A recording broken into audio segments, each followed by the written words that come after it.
ആയിരിക്കാം. ഇത് സച്ചിചേട്ടൻ്റെ ഒരു ഓർമ്മയ്ക്ക് വേണ്ടി എടുത്തത് പോലത്തെ ഒരു സിനിമ. അതിൽ സഹകരിച്ച് പൃഥ്വിരാജ് വന്ന് സഹകരിച്ചു.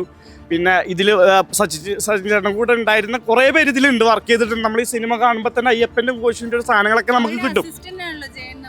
അതെ അതെ, എനിക്കറിയില്ല, ഞാൻ കൂടുതൽ അറിയില്ല.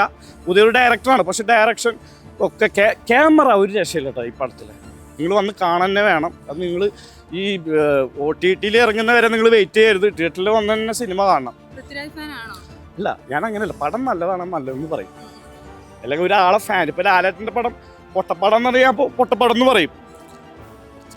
ഗംഭീര ഒരു ലുക്ക് ഫേസാണ് ഇത്. നമ്മൾ വേറെ പഴയ സിനിമകളിലൊക്കെ കണ്ട ഒരേ ക്യാരക്ടറായിട്ട് വരും. പണ്ട് ബാലേട്ടൻ സിനിമയിലൊക്കെ നമ്മൾ കണ്ടിട്ടില്ല. ബാലേട്ടൻ എന്നുള്ളത് നമ്മൾ രജിസ്റ്ററായി, നമ്മൾ മനസ്സിൽ രജിസ്റ്ററായി. പക്ഷേ ഈ മോഹനേട്ടനും അതേപോലെ രജിസ്റ്ററാവും, ഉറപ്പാണ്. താങ്ക് യു കേട്ടാ. ഒറ്റ ബോർ വേണം, ഒരു രസമല്ല, 10 സെക്കൻഡ്.